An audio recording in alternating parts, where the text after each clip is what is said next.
episode. Imagine you order a yacht worth tens of millions of euros and shipyard building. It loses its entire capital overnight and ends up on the brink of the bankruptcy. Or imagine you buy your dream cutting-edge electric yacht and a few years later your insurer refuses to cover it while replacing the batteries cost hundreds of thousands of euros. Hi, for people who don't know me, I'm Tomek, and for over 20 years I've been selling luxury motor yachts here in Monaco in Yachts company. Today we are going to expose the brutal truth about what's really happening in the market right now. I will tell you about the war between the billionaires being now in the court over debate over control of the legendary Ferretti Group. I will take you also behind the scenes of the dramatic collapse of the Italian C Group, and right at the end, especially for those of you who stay with me to the finish, I will destroy the single biggest myth in modern yachting and prove you that electric yachts are ticking financial time bomb. So let's start with the earthquake in Ferretti Group, which just happened with Riva and Pershing brand. For the last 12 years, as you know already from our previous episodes, so you can watch on the channel all the history of fight between Chinese and Italians. So the group was led by Alberto Galassi, and as you probably know, during the last month's annual shareholders meeting in May 2026, Galassi had to step down and Chinese played off Karel Komárek, Piero Ferrari and Alberto Galassi. So also about that you can see the video. Who replaced him? Replaced him the Stazzi Anastasov, a man who spent 30 years in Procter Gamble. And finally he is a global CEO of Duracell, the batteries. Also about this I made some topic in the video. And what I want to underline, what's changed in my private opinion in that market. It is a huge problem, in my opinion, personal opinion, in Ferretti Group, because during the beginning of June, we've been on the boat show in Venice, and it was the first boat show under the lead of new CEO. And of course, everything was prepared before, and Ferretti Groups for now looks very well, apart the financial statement, which is really, let's say, bad. But from the other hand, I'm calm because this is the effect of last year when sales go down all over the market. So not only Ferretti Group has not too much orders, but also other companies. So this is definitely not the fault of Mr. Anastasov, but he needs to fight, and he needs to now show everybody in the market that even if he is guy from the battery and Procter Gamble segment, he really can be like Italian soul and put the Ferretti Group in the shine again. What I'm thinking on the first interview, which take part in Venice, he definitely said that maybe he's not from the yachting business, but definitely to make an excellent yachts and excellent boats and really amazing stuff, you need to cut the cost and look on the numbers, because he was telling in that interview about the basement of the company. So if the basement and legs are very strong, which I completely agree, then the company is moving forward very strong. The problem, in my opinion, is like this, that all the industry of yachting now is in the moment where there are a lot of boats to sell, nobody has too much orders, it's quite difficult for everybody, but when you start cutting the cost and looking for the yachting company like to machine which makes money for you, I think this is really a first way to go down. As you know, on the American market, Ferretti Group already collapsed 87%, so it's not nice for new CEO. And what is now very, very dangerous for all shareholders is the situation that main shareholder, Chinese group, which is holding almost 40% of shares, now was challenged by Karel Komárek, a Czech billionaire, who lose the voting in May, but in court of Bologna, he already used the arguments about the golden power rules, because they definitely claim against the Chinese that the boats which produce Ferretti Group are military boats. Of course, as you know from my previous video, it's true. There are the military boats, but it's only 0.4% of production of income from that boat, so it's not too much. So they are trying to win this battle in the courtroom. What's happened? Difficult to say, but I inform you, of course, when court in the Bologna decide what to do. If I have to guess and put money on the table, I'm quite sure that Chinese will have a lot of problem with Italians, and who knows, Karel Komárek has quite big chance to win. But now let's a little bit move on and let's see what's happening in their bigger competitor, because what's going there, it reads like really disaster movie, and the story of how shipyard with a €1 billion order book gets brought into Nice. That's exactly what I'm going to tell you right now. So, I'm talking about the Italian Sea Group, the owner of brands like Admiral, Tecnomar and Perini Navi. Amazing boats, amazing Italian manufacturer who has fantastic brands. I think that 3 or 4 years ago they bought the Perini Navi as a brand, because Perini Navi was in almost bankruptcy mode. And for these who don't know, I can tell you that fantastic Tecnomar Lamborghini tenders are produced by Italian Sea Group. So it's very nice speedboats, looks like Lamborghini cars, and now they even has the idea of building a bigger model 101 Lamborghini Tecnomar. So we will see what's happened, because suddenly 21 of May this year the board put the statement that triggered the panic all over the markets. The shipyard declared the status under Article 2447 of Italian Civil Code. What does it mean in practice?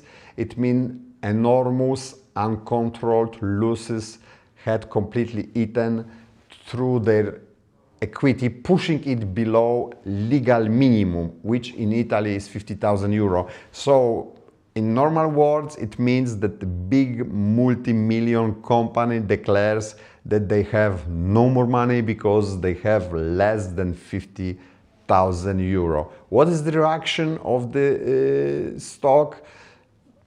37% down in one day, single day. The board, of course, blames the coordinated misconduct by some former managers and massive construction cost overruns. This is a big fight, because inside the company, it fight between the managers. One are saying that the other one were stealing the money, the other one saying that it's completely opposite. It's a big fight, and I think that on top of that, the big problem is that they asked the court to put a protective umbrella against creditors, and it means that it could be a solution. The court in Florence has just withdrawn protection from 5 clients, ruling that the yachts being built for them are not the shipyard's property.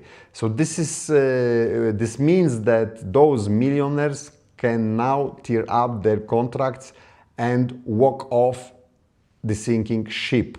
So it's really good for these 5 top clients, because as you imagine, if the ships, the fantastic yachts during the process of production are not anymore shipyard property, so they are took off from the money, from the wealth of the shipyard, so it means that they are belong, even if not finished, to the client, and this gives the clients opportunity that they don't lose the money, because somehow they can finish with other shipyards the projects, and it will be a good idea.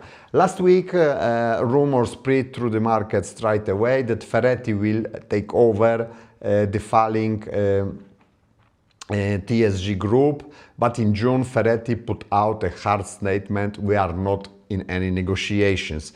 If Ferretti would take a part and bought the Italian C Group, it will be then one of the biggest portfolio of the boats, but if you want to know my opinion, it's impossible, because now really all the shipyards will have much bigger problems. There are no sales with the boats, with the new projects too much. So if you are interested to buy any boat from or Ferretti or Italian C Group or other brands, it's really a good time, because you can get some good offer. So the fate of the legendary shipyard will be decided and shareholders meeting on 22nd of July. So let's hope that it's something change. And of course, behind that I will inform you how is the situation, because in that business never knows, maybe we will be witness the situation when Ferretti Group will buy the Italian C Group, and we will have one big, very strong shipyard. But I don't think so. I don't think so. If it's possible, and I think that they should a little bit wait. Running a shipyard is one thing, but the biggest threat to your wallets isn't the companies going bankrupt at all. The biggest threat is the technology you are being told to believe in today. Stay with me, because now we are going to take a part in the most controversial subject of all, electric yachts. So last week we have made a video about electric yachts. I hope that you enjoy, and now I want to also share with you some information. And